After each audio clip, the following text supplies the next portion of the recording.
大叔只是乡下来的普通巡警，却被强行派往市里参与案件侦查。起初他还只是做样子巡视现场，却很快把注意力转向对面公寓，因为从地上的血迹分析，受害者死后不仅被挪动了位置，还将面部朝向对面的窗户。为此他特意潜入对面房间查看，果然有把倾倒的椅子，于是他顺手将椅子摆正位置，然后毫不犹豫地坐了上去。这时才惊恐地发现，警察整个办案过程一览无余，显然凶手曾在此欣赏自己的杰作。但巧合的是，5年前自己也在洛城警局亲手侦查过一起类似的2尸命案，并且行凶手法基本一致，这让他不得不把案件联想在一起。而他超强的洞察力却引起负责该案警长的注意，并希望他能继续协助自己破案，因为在最近的2个月里，已经连续发生5起相同凶杀案，而警方却连一个嫌疑犯都没找到。如今上级调遣大叔回到警局，也是为了尽快抓住凶手。第二天，大叔直接来到验尸房，恰巧法医正是自己多年的老搭档，刚好对死者完成验尸工作，发现死者身上也有着一个咬痕，并且与之前的死者一模一样，可就是提取不到唾液样本。同时他还发现凶手有个特殊的癖好，就是将所有死者的脚毛剃光。然而大叔此行不只是想了解尸体，同时还有其他的目的，就是调取5年前命案的尸检报告。虽然老友答应帮忙，但警告他不能再出现什么意外，不然上帝也保不了他。为了感谢好友能够冒险帮助，大叔邀请法医吃了一顿。在2人回忆当年的往事时，法医拿出了一串普通的钥匙，可钥匙扣上的工艺品却代表着他们共同守护的秘密。随后大叔再次返回案发现场，寻找更多被忽略的细节，可刚打开一旁的冰箱，房东却突然闯了进来。 I thought you guys were finished. How long has this fridge been broken? I don't know, maybe. You're responsible for repairs. Oh, are you thinking about moving in? 当得知房东有联系过维修公司，却很久也没有得到任何回复，于是大叔询问维修公司地址，并将细节依次记了下来。回到住处后的他左思右想，觉得这次凶手肯定与2尸案有关。然而想到这3名死去的少女，他不禁地流下泪水，同时内心还充满了愧疚。另一边的警长雷米意外得知，大叔当年曾是叱咤风云的神探，却在5年前被调往小镇养老。原因并非他因为年龄问题选择退休，而是仅在半年内就遭遇了停职离婚和3次手术，内心受到了严重的创伤，非常不适合在第一线冲锋。同时还警告雷米不要和他走得太近，以免造成不必要的冲突。可他们根本不知道，大叔已经提前申请了超长假期，决心要亲手将凶手缉拿。他来到房东提供的维修店侦查，以自己警察的特殊身份拿到了最近预约维修的记录，发现死者家确实有申请过维修，但老板却表示自己还没派人就被取消预约。为了进一步查找线索，他拿走了所有维修工的基本信息。而另一边的雷米也没闲着，他造访了最近失踪人的家庭，得知女孩很喜欢去夜跑，并且在失踪前佩戴着一个红色发夹。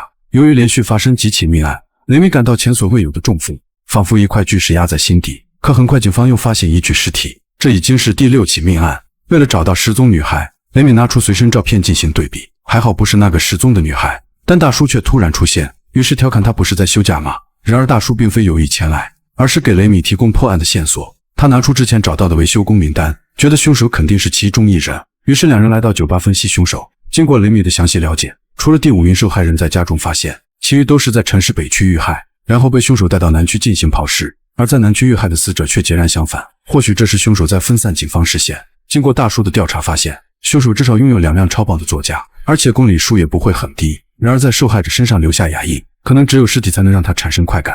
所以在杀害第5名受害者后，不仅给女孩摆好姿势，还按照喜好刮掉身上的腿毛，然后到对面等待警方的到来。随后大叔带着雷米来到大桥边，这里正是5年前的案发现场。表述当年死者是有案底的映照女郎，和最近的6个少女完全不同。难道当年凶手只是为了先练手？可无论死者是什么身份，警方都应该一视同仁，要像天使一样为他们沉冤昭雪。然而大叔一个抹眼泪的动作，让一旁的雷米深有感触。显然5年前的案子压抑了大叔很久。很快雷米调查了所有维修工，其中2人曾经有过案底。等大叔将雷米送回家后，他独自开车来到其中1人的住处，偷偷观察对方的车辆，发现车子公里数确实不低。还不等他看个仔细，后面突然出现一个人影。 Can I help you? 原来正是车主本人，同时也是维修店里的职员莱托。他这次下来只是想丢垃圾，不巧遇到大叔看车。为了缓解尴尬，大叔照向地上的出售纸牌，可莱托表示出售的并非这一辆，为此大叔只好先行离开。等莱托丢完垃圾，大叔却偷走了刚被丢弃的垃圾袋，并打电话让警局调查另一辆车。等他回到住所，倒出垃圾袋，仔细检查里面所有的东西，特别是吃剩下的披萨，第一时间找到法医进行对比。虽然看起来十分相似，但这无法成为法庭上的证据。于是大叔每天监视莱托的一举一动，发现他每天除了光顾烤肉店，还喜欢去声色场所消费，晚上更是到路边寻花问柳。然而在一次跟踪时，莱托将车开到了他的身边，并和大叔打了个简单的照面，然后用手指了指大叔的身后。事后大叔打电话给雷米询问自己所站的位置是否与案件有关，他立即表示正是其中一个抛尸地点。同时这种信息警方从未公布，显然来拖这是一种挑衅。同时警方找到了来拖另一辆车，原来是被拖车公司带走，可一直都没有人进行过报失。当警方检查这辆可疑车辆，除了整个车的公里数偏高以外，并没有其他任何发现。同时车内的指纹与现场有点相似，但也无法对来拖发起指控。可为了明察秋毫，警方只能将来拖抓到警局问话。没成想对方十分了解雷米，同时还想和大叔来个直接对话，因为自己是个刑侦迷，面对审问显得既放松又兴奋，丝毫没有任何罪恶感。当雷米询问他车辆丢失为何不报案，可他却说报了，只是他们警察根本不作为。随后又把受害者的照片给他看，结果来拖不仅没有丝毫不适，反而像在欣赏艺术照一样沉浸其中。所有人都看出了他的变态心理，可警方却拿他没有办法。如此嚣张跋扈的表情彻底激怒了沉淀已久的大叔，甚至要将对方碎尸万段。还好有同事将他控制，不然就会造成非常不良的影响。最终警察因为没有证据，只能将来拖提前释放。正巧一个女孩前来报案，表述她前不久独自开车回家时曾被一辆可疑汽车跟踪，然而她为了自保，果断将车开进路边的加油站，没曾想里面竟空无一人，可那人已经尾随她跟了过来。害怕的女孩只能躲进餐厅，眼看神秘人提着袋子慢慢靠近，她只好从后门逃出，然后快速冲向马路中间，拦下一辆过路的货车，这才逃过神秘人的追杀。为了快点找出嫌疑人，雷米给他看了一些疑犯的照片，却在来拖的照片上停留了许久。于是雷米询问情况，女孩表示这张脸似像非像。由于刚刚女孩低头系鞋带时，正巧遇到被带去审问的来拖，两人相互打了照面，这导致女孩无法成为控方证人。很快上级得知雷米一无所获，打算将此案件交给联邦调查局。同时上级还透露一个重磅消息，就是8年前的一天，莱托曾对一宗谋杀案向警方自首，不仅坦白了所有作案细节，还签署了认罪自白书。结果警方仔细调查发现，案发时的莱托却根本不在现场。显然莱托就是个刑侦迷，于是他赶紧找到大叔，并表示莱托并不是他们要找的凶手，而是个疯狂沉迷于凶杀案的人，非常享受被当作疑犯的快感。可大叔对此根本不认同，还表示所有直觉都指向了莱托，只是缺少对他定罪的证据，或许证据就隐藏在对方的公寓里。在大叔的各种分析中，雷米答应了大叔特殊的请求，就是去莱托的住所里寻找证据。为了给大叔打掩护，他把莱托从房子里骗了出来，给大叔制造非法入室的机会。很快大叔发现莱托不仅偷听警方电台，还观看了很多刑侦书籍，同时还有一个用来冲洗照片的暗房。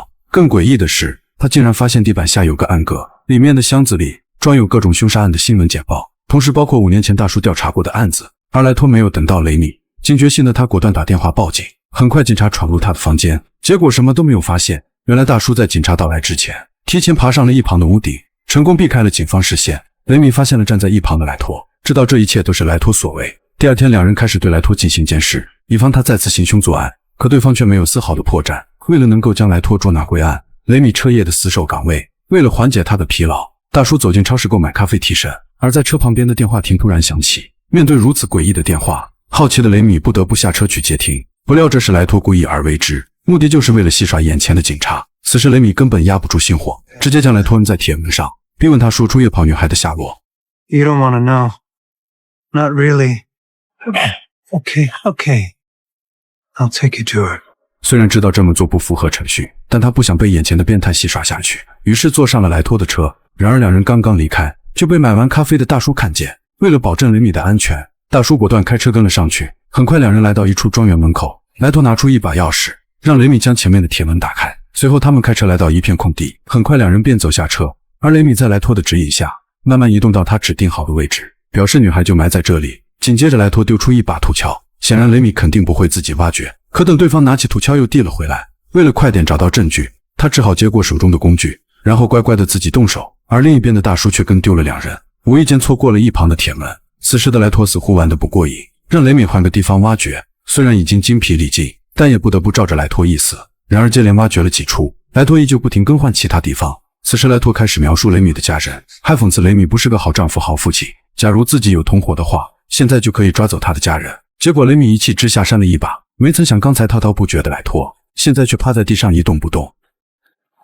Hey, get up, man.